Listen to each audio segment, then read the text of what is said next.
বড় বড় লোহার সিন্দুকে কারি কারি টাকা, আছে স্বর্ণালঙ্কার আর বিদেশি মুদ্রাও। কিশোরগঞ্জের ঐতিহাসিক পাগলা মসজিদে দান বাক্স খোলার পর এ যেন চিরচেনা দৃশ্য।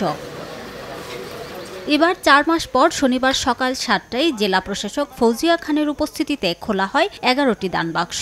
এরপর কড়া নিরাপত্তায় শুরু হয় গণনা। এতে অংশ নেন শিক্ষার্থী, ব্যাংক কর্মকর্তা সহ ৩৭০ জন। দানের টাকায় নির্মিত হবে বহুতল পাগলা মসজিদ কমপ্লেক্স। এখানে নিশ্চিত নিরাপত্তা ব্যবস্থা বিরাজমান এবং এটা ব্যাংক পর্যন্ত নিয়ে যাওয়া পর্যন্ত যা যা দরকার সেই নিরাপত্তা ব্যবস্থাটা আমরা রাখছি। আলেম ওলামা আছেন, সবাইকে নিয়ে আমরা এই মসজিদ ক্যাম্পাসে একটু সভা করব, করে সর্ব মতের ভিত্তিতেই এই কমপ্লেক্সের কার্যক্রমটা শুরু করা হবে। জনশ্রুতি আছে পাগলা মসজিদে মানত করলে পূর্ণ হয় মনের আশা। এমন ধারণা থেকে ধর্ম বর্ণ নির্বিশেষে অসংখ্য মানুষ দান করেন এই মসজিদে। বাবার পাগলা মসজিদে আমি ২০০০ টাকা মানত করছিলাম। যাই যেটা নিয়ত করে এটা কাজ হয়, এটা শুনে আমি আইছি।